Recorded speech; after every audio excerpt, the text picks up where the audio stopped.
Thanks for stopping by. In this video, I'm going to be showing you my Fitech electronic fuel injection system. I'm going racing tomorrow, so I feel like racing this year hasn't really been my year. I went and done street weekend this year, didn't complete the third day. First day and second day I completed, made passes both at Santa Pod and Melbourne, but it was an absolute washout. So it wasn't the best. I think 2023's street weekend was much better. There was more cars. It was still a good crack. I had some good times, some good fun, but it just wasn't the best. The weather wasn't on our side, and it is what it is. But I'm going racing tomorrow, so I'm doing 8 mile no prep at Melbourne Raceway in York. So big shout out to them, brilliant track. I like the 8th. It's pretty cool, especially with it being no prep because it's all down to the car and the driver. So yeah, it's pretty cool. Didn't get my 12-second run at pod basically because it was washed out. I managed to get one run in and it was a bit of a shakedown, but it is what it is. I managed to clock up 500 mile on the EFI system on the Fitech, so that was a big bonus. It didn't falter once. It was just give me loads of confidence with the car. Much better than when the carburetor was on there. So I've had some really good success with Fitech. So yeah, I thought what I'll do is I'll just show you the system that I've got on now, and then I'm going to drive it down to York, which is like an hour and a half away, put some passes in at York, and then drive back. So hopefully it's a good test for Fitech, because we're going to be racing on it, and we're going to be driving it. So it's a little tiny mini drag and drive event, you could say, or I'm just driving to the track, racing, and then driving home. That's the plan, fingers crossed. So let me turn you around and I'll show you some of this electricity that I've done under the hood. Okay, so I've got a light on under the hood. And there it is. There's a throttle body there, when I can get my finger on it. It's a Go 4 EFI 600 horsepower unit by Fitech.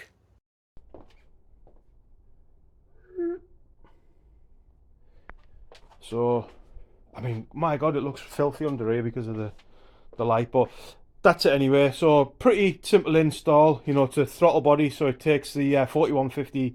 Let me just focusing. There you go. So it takes the 4150 carb pattern. I've got it sitting on a dual plane RPM air gap by Edelbrock. Get my teeth in. The relays and everything for the fuel pump are separate. If you can see that.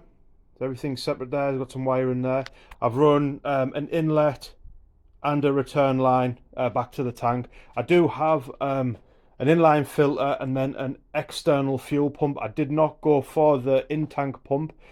The reason I didn't go for an in-tank pump was because accessibility, just the ease, like the ease of install. It's a lot easier to install rather than taking your tank out, and if it does go pop, it's a full tank out job. And B or C, whichever you want to say, I've just put a brand new fuel tank in it, so when I had the carb, I was just basically going from gas tank to carb, fault finding, and the tank wasn't really the best. I had it cleaned by a local company and it didn't do a really good job, and it was full of shite in the bottom of it. So I decided to pull the trigger and buy a brand new gas tank. So I didn't want to start drilling holes to fit universal in-tank pumps, in it. I just didn't want to do it. So I went for an external fuel pump, again by Fitech. So I can't remember if you can see, that's the box I got. So let me see, it tells you what it is. It is the 3102, so 31002 kit from Summit. I got it from Summit Racing.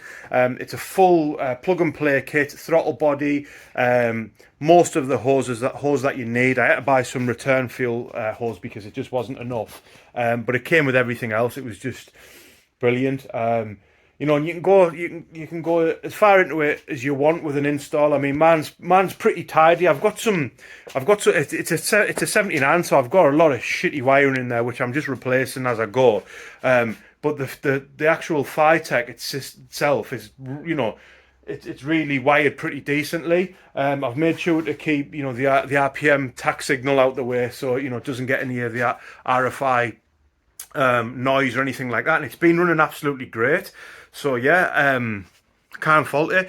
The throttle's quick. It's very crisp. I can make you know, decisions on the fly. I can adjust EFIs, fuel trims, accelerator pumps, decay, everything. I can use, you know, 3D tables in there. I can data log, fault find, everything. It's just a really fantastic system.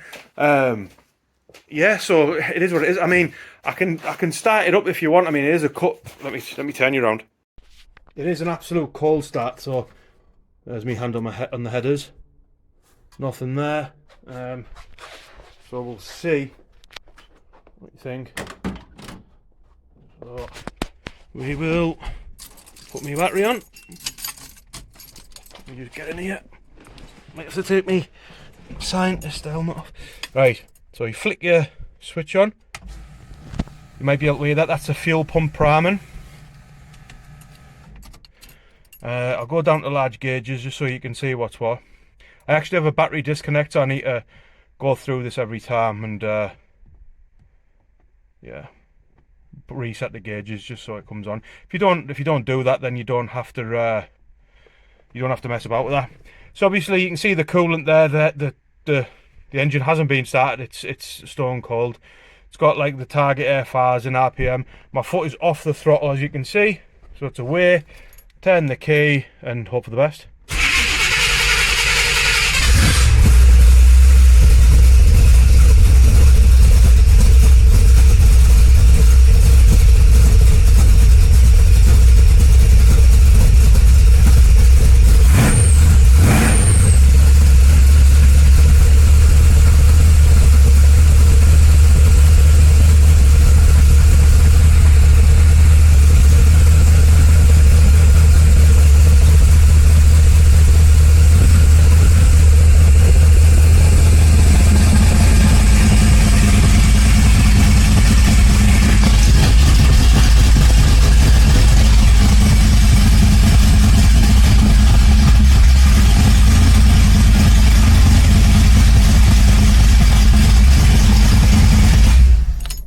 Alright, so I'll just knock that off just so you can bloody hear me.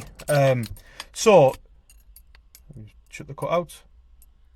Cutout to life, by the way. If you haven't got them, get them. You don't know what you're missing.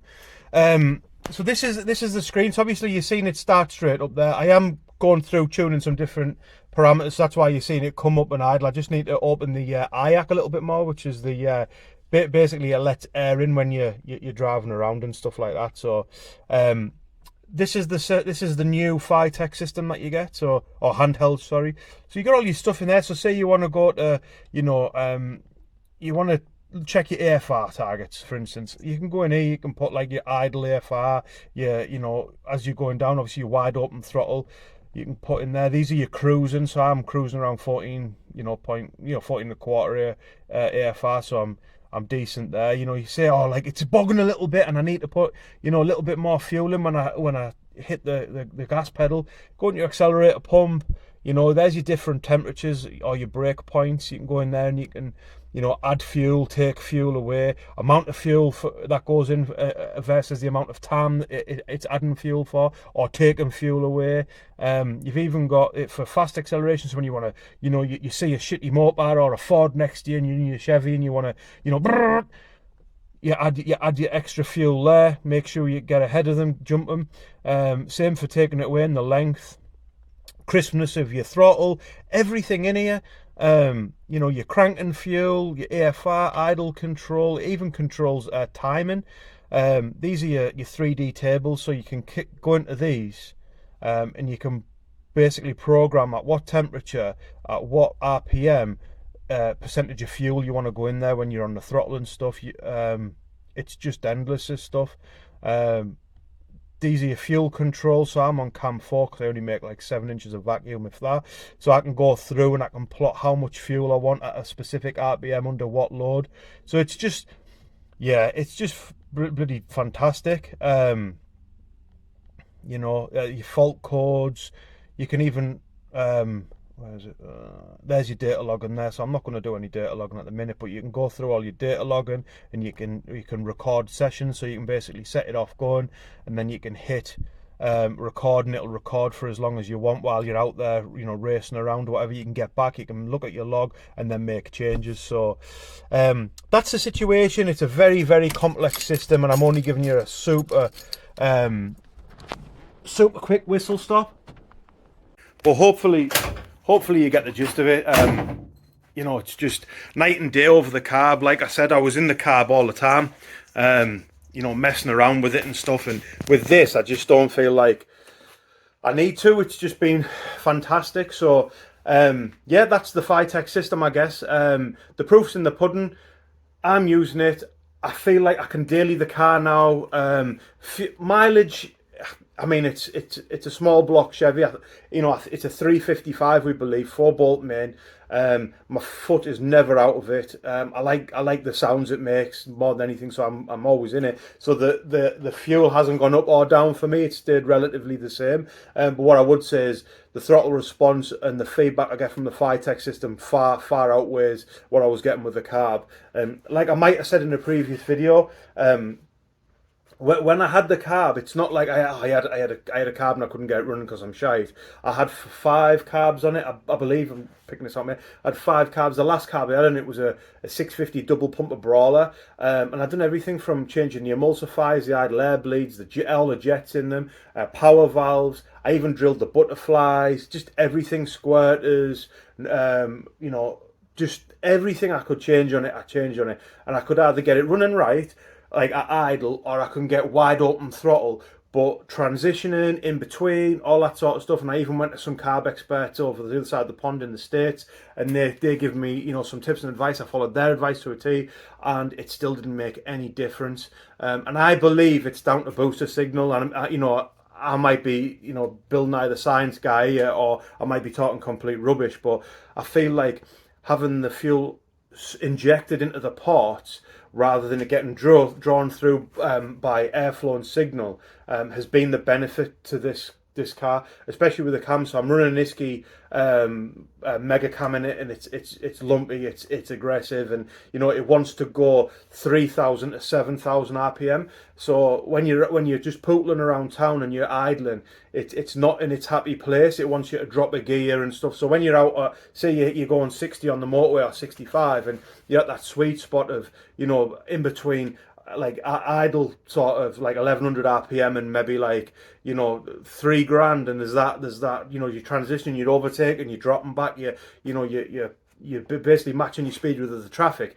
It didn't like that with the carb. With this, it's much more forgiving, and it's giving you it's allowing you to make them decisions on the fly, whereby before I'd have to pull over, rip the carb apart, change something, get to the track, change something again, and then do what I need to do and then revert it back. This thing, it's just self-learning, and I've put probably, I don't know, I'd like to say probably nearly 2,000 miles on it since I installed it. I installed it in February or March this year, and it's now like practically September. So I think Sunday, which is 2 days away, is September the 1st. So in that many months, I'll probably put nearly 2,000 miles on it, if not 2,000 miles. Never had an issue. The only thing I've had issues with is my ignition, and that's down to a bad coil. Or rotor cap, one of the two. Again, I went and got just a side story.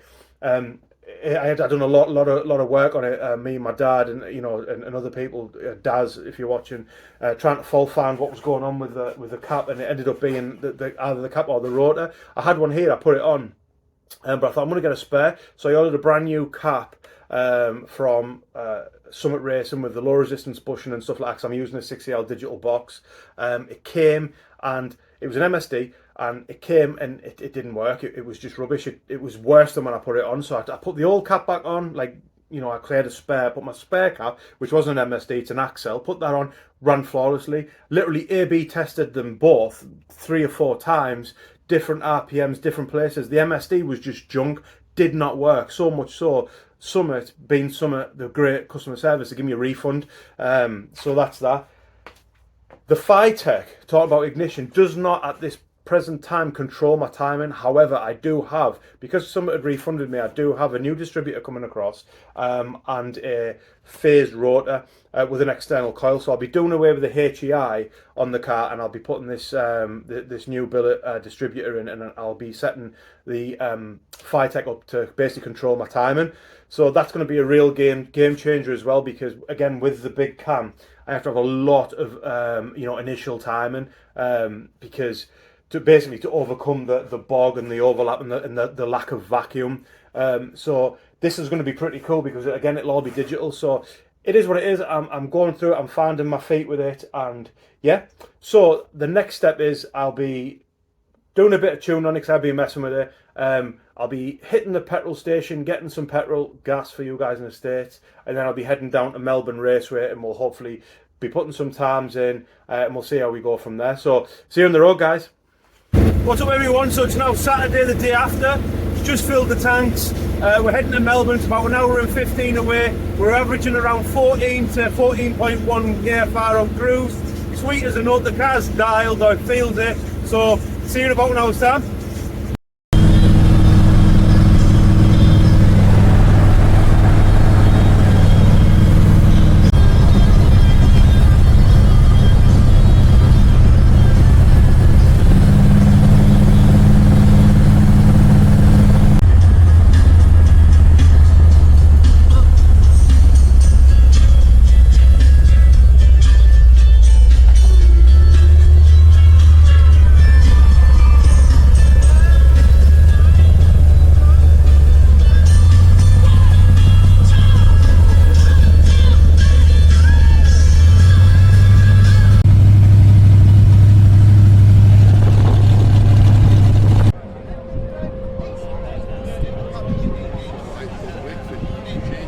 So when you get to the braking area, just either look over your shoulder. If they're past. Hey everyone, so I'm in the lanes now, just about to go make my first lap. Fitech's running fine.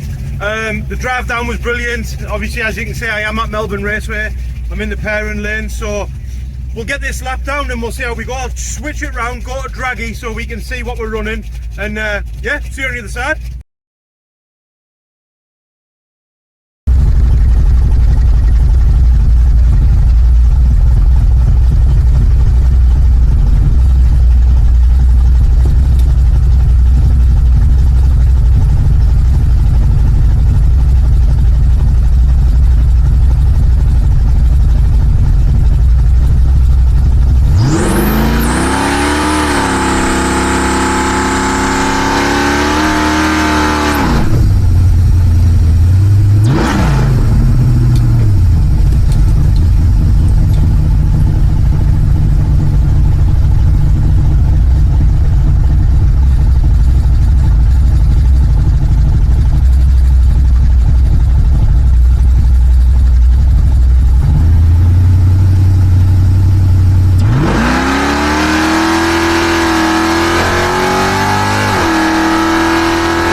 So this is an eventful end to the day.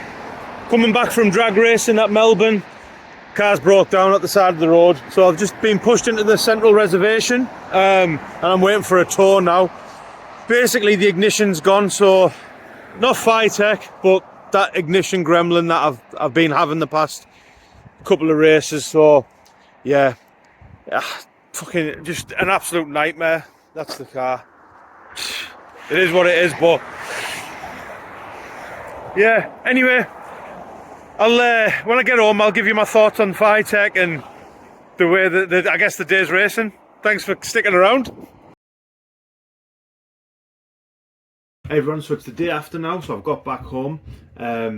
You know, it ended in a little bit of travesty, but we'll get to that. So, focus on the Fitech system performed flawlessly, absolutely perfect. There was no issues with it. By the time I'd got to the track, everything was brilliant. There was no issues, it wasn't overheating. The car ran perfect EFIs all the way to Melbourne from my house, which is like an hour and 20 hour and a half drive. Couldn't ask for more. At the track, again, faultless, crisp throttle response, on the button, going perfect, no issues with the fuel whatsoever, kept up brilliantly. I'm really impressed with it. It bogged a little bit on the first run, so I just added a little bit of fast acceleration to it and resolved, no issues. So I'm really happy with Fitech. What I did notice in between runs as the day went on, my car was getting a little bit more difficult to start, and when it did start, it was just a little bit more difficult to kind of keep running. It was having to, I was having to give it more throttle when I was starting it, and then I was having to give it a little bit more throttle and blip the revs just to make sure it was kind of keeping alive, because it felt like it wanted to die a little bit. I just thought it was down to me hot lapping the thing and racing it and a bit of the heat, getting to it and stuff like that. So let it cool down, had a few more runs, didn't really think anything of it other than it was starting a little lazy, and that was it. So I go home, think I've had enough today, I've had nothing to eat sort of thing, I'm getting hungry, time to make me hour and a half journey back. Set off, fine, started okay, driving home about 40 minutes before I got home, started really misfiring as I was coming down the rev range, as I was approaching like 2000 RPM, it was starting to, misfire and, jump around and things like that. And I'm like, oh God, what's this now? I'm looking, it's not going lean, it's not going fat. Fitech system, because I've got the handheld there, the dash, staying perfect, there's no issue. So I'm like, what's going on with this? As I'm coming down to roundabouts or slowing to come out of junctions or whatever, it's wanting to die and stall. And this was reminiscent of what it did when I drove it to Santa Pod last month. So there's a definite ignition issue with the car. I got to 20 minutes out from my house and I broke down on the A19, which is a large dual carriageway. Lucky for me, the A19 had gone down into one lane because there was road works and there was no lay-by or verge. So yeah, great. So what I've done is I pulled over as best I could onto some hard standing there, and I rang the AA for a tow. The AA were absolutely useless. So if you're watching this, you need to get your stuff in order. I was alone, my battery was dying, and they didn't want to come. They were kept telling me different dates, different times. Anyway, I ended up asking a friend to, like, did he have any recovery numbers, and Daz gave me DW movement. So Danny came out and got me, which I had to pay out of my own pocket because AA just did not want to help. They even rang the highways agency because they thought they could get away with giving me a free tow because I was in some sort of like roadworks. Totally unacceptable. They were just rubbish service. Anyway, managed to get the car home safe and sound thanks to Danny. Like I said earlier on in the start of the video, I've already got a billet distributor coming with an external coil, so I'm going to be ripping the ignition system apart anyway and upgrading that, and I'll be having that Fitech unit controller timing from there as well, so hopefully everything will be sorted very soon. But yeah, I just wanted to end on that. Brilliant weekend. The Fitech did not falter, and for anyone who's got a big cam with lots of overlap or anything like that and they're struggling to get a carb dialed in, I would 100% recommend it because it has been absolutely rock solid and fantastic. So cool. Right, until the next time, see you all later. Stay safe. Bye.